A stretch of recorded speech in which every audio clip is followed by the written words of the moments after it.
안녕하세요. 하루를 여는 감자 묵상 하감묵입니다. 오늘의 본문은 데살로니가 전서 2장 13절 말씀입니다. 이러므로 우리가 하나님께 끊임없이 감사함은 너희가 우리에게 들은 바 하나님의 말씀을 받을 때에 사람의 말로 받지 아니하고 하나님의 말씀으로 받음이니 진실로 그러하도다. 이 말씀이 또한 너희 믿는 자 가운데에서 역사하느니라. 오늘의 감사는 말씀이 믿어지게 하심을 감사. 자, 넓은 학교 운동장을 생각해 봅시다. 자, 그곳에 좀비가 가득 있다고 가정해 볼게요. 자, 그때 이 좀비들을 불쌍히 여기신 하나님께서 천사를 보내셔서 말씀합니다. 야, 이 좀비놈들아. 우리 하나님께서 너희가 불쌍해서 기회를 한번 주시겠다고 하신다. 자, 저기 축구 골대 보이지? 저기를 가장 먼저 돌아온 좀비를 사람으로 만들어주겠다. 자, 선착순 1명. 자, 이때 질문입니다. 어떤 좀비가 사람이 됐을까요? 사실 잠깐 생각해보기 참 재밌는 질문이긴 한데요. 잠깐 일시정지하고 생각해보셔도 좋을 것 같아요. 자, 어떤 좀비가 사람이 됐을까요?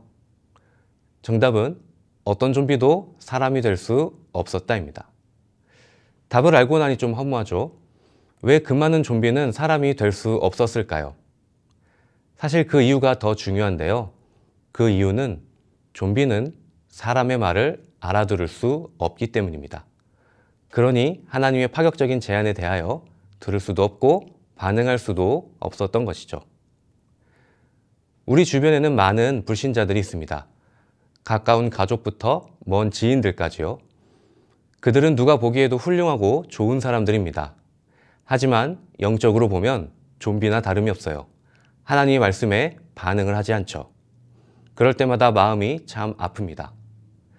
하지만 따지고 보면 우리도 전에는 불신자였습니다. 우리도 언제인지는 모르지만 이상하게 하나님의 말씀이 들리기 시작하고 그 말씀이 내 마음을 움직여서는 하나님을 더욱 깊이 알길 원하는 이 자리까지 오게 된 것입니다. 무엇이 우리를 여기까지 인도한 걸까요? 교회에 열심히신 부모님 덕분일까요? 아니면 어떤 권사님의 전도 덕분일까요? 아니면 탁월한 목사님의 설교 덕분일까요? 우리 개혁주의 신학에서는 구원을 경험하는 신자가 걷는 길을 7가지 단계로 나눠서 설명하고 있습니다. 소명, 중생, 회심, 믿음, 칭의, 성화, 영화입니다.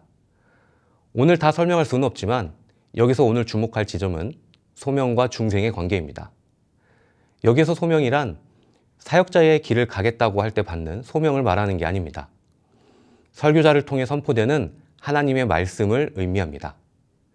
즉 진정한 하나님의 말씀이 강단에서 선포가 되면 하나님께서 태초에 천지를 창조하실 때와 같은 일이 일어난다는 거예요. 바로 우리 안에 있는 영혼이 다시 창조되는 일이죠. 아주 신비롭습니다. 이로써 전에는 전혀 없었던 새로운 경향성이 생기는데요. 죄를 혐오하게 되는 마음과 동시에 하나님을 사랑하는 마음과 이웃을 사랑하는 마음이 생겨나게 됩니다. 하나님의 말씀이 들리기 시작하고요.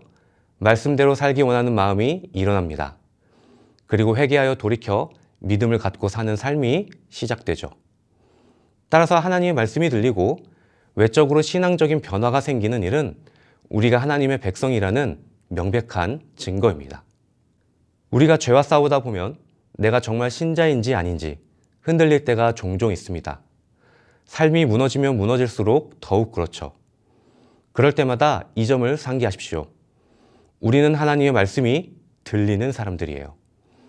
오늘 본문에서 사도 바울이 말하듯이 하나님의 말씀을 사람의 말로 받지 않고 하나님의 말로 받는 사람들입니다. 이건 좀비에게는 일어날 수 없는 일입니다. 살아있는 사람만 반응할 수 있어요. 우리가 바로 그런 사람들입니다. 그러니 사도 바울은 신약 성경 곳곳에서 감사를 말하고 있습니다. 화재 현장에서 죽다 살아 나온 사람들이 가장 먼저 드는 마음이 무엇일까요? 감사가 아닐까요? 감사가 자라나는 감작교회 성도 여러분, 우리는 다시 태어난 사람들입니다. 각자의 생일날에는 자신의 태어남을 감사하며 기뻐하듯이 우리 그리스도인도 우리의 영적인 다시 태어남을 감사하며 기뻐해야 하지 않을까요? 오늘 하루 육체의 생명뿐만 아니라 영원한 생명까지 우리에게 허락하신 하나님께 감사하며 찬양하는 하루 되시기를 주님의 이름으로 축복합니다. 말씀이 믿어지게 하심을 감사하는 기도. 우리에게 육의 생명뿐만 아니라 영의 생명까지 허락하신 하나님 감사합니다. 우리가 지금 받은 것들을 당연히 여기지 말고 감사히 여기게 도와주옵소서.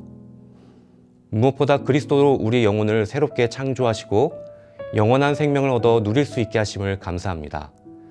우리가 날마다 그리스도의 말씀 속에 풍성히 거하여 무엇을 하든지 말에나 일에나 다 주 예수의 이름으로 하게 하고 그를 힘입어 하나님 아버지께 감사하는 자가 될 수 있기를 원합니다.